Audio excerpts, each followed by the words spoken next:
सिद्धि की शादी के बाद वो ससुराल चली जाती है। पीछे रह जाती है भाभी रानी। सिद्धि के ससुराल जाते ही भाभी कहती है, अरे वाह जी वाह, सारे कपड़े मेरे। हाय रे पैंट, अरे वाह वाह, मजा आ जाएगा।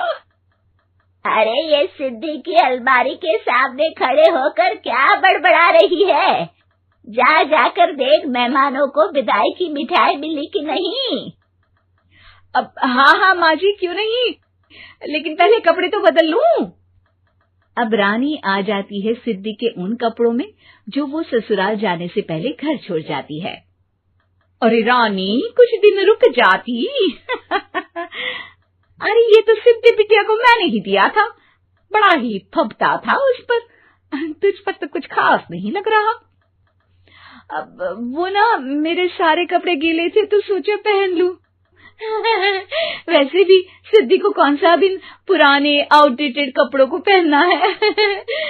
वैसे भी ये सूट तो मैंने तभी पहना था, वैसे खास है भी नहीं ये। हाँ ठीक है, लेकिन ना मेरी सिद्धि पर तो जमता था। सारे मेहमान चले जाते हैं और सिद्धि ससुराल से मायके पहली बार आती है। अपना घर, अपना कमरा, अपनी अलमारी। ये बोलकर जैसे ही सिद्धि अलमारी खोलती है तो सामने उसके कपड़ों की जगह कुछ और ही रखा होता है। माँ, जरा कमरे में तो आना। सास और रानी वहां पहुंच जाते हैं। रानी ने पहनी होती है सिद्धि की जींस और टी शर्ट। अरे भाभी, ये क्या? ये तो मेरी बड़ी ही महंगी टी शर्ट है, इसे आपने घर में क्यों पहनी है? अरे बहुत मिलती है दीदी ये चौक की मार्केट में, 150 में। ओ भाभी प्लीज, ये एरोपोस्टल है, 2000 की एक टी शर्ट। ओहो, 2000 में तो दीदी 4 साड़ी आ जाए। अब क्या बोलूं? भाभी, ये मेरी अलमारी में छोटू के कपड़े, तो मेरे कपड़े कहाँ हैं? मेरी अलमारी में? अब दीदी आपको कौन से पुराने कपड़े पहनने थे? माना भाभी, लेकिन मैं जब घर आती तो यही सब पहनती ना। अरे तुम तो बड़ी कंजूस हो दीदी। खैर, वक्त आता है जब सिद्धि ससुराल के लिए रवाना हो रही होती है। अरे रानी, अंदर से सिद्धि का गिफ्ट ले आ, लड़की पहली बार ससुराल से मायके आई है।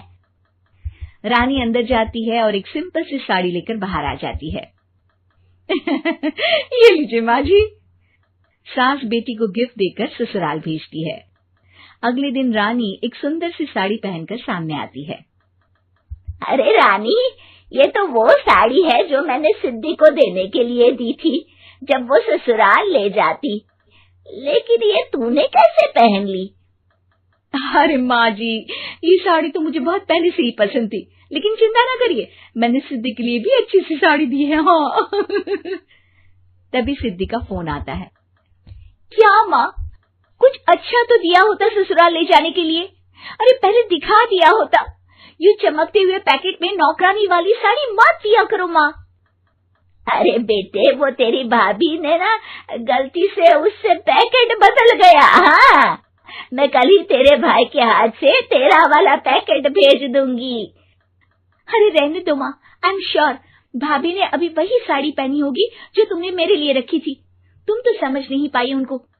खैर छोड़ो, मैं ज्यादा बोलती अच्छी नहीं लगती, रहने दो, आपको उन्हीं के साथ रहना है, फिर बात करेंगे। सास को रानी पर गुस्सा आ जाता है। वो उसके कमरे में जाती है जहाँ वो शादी का एल्बम देख रही होती है। रानी, मार्केट जाकर एक ऐसी ही साड़ी लेकर आ, कल प्रतीक जाकर सिद्धि के घर दे आएगा। अरे क्यों माँ जी, कितनी साड़ी देनी है दीदी को? यहाँ कोई सेल लगी है क्या? अरे चुप कर, मेरे बेटी के हिस्से की साड़ी खुद पहन ली, अब ज्यादा ज्ञान बांट रही है। एक दिन सिद्धि का फोन आता है। माँ, मेरी सास ने आप सबको खाने पर बुलाया है।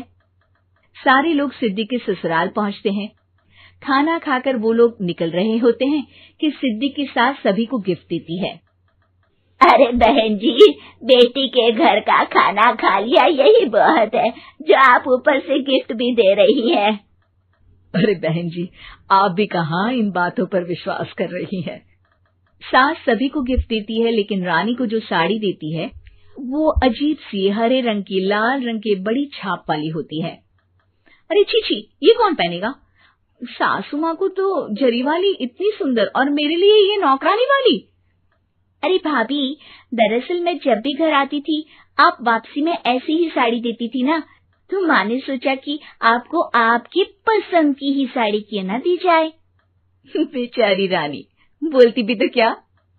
सिद्धि और सास रानी का चेहरा देखकर हंसने लगती है, तो रानी समझ जाती है कि अपने ही बिछाए जाल में वो फंस चुकी है।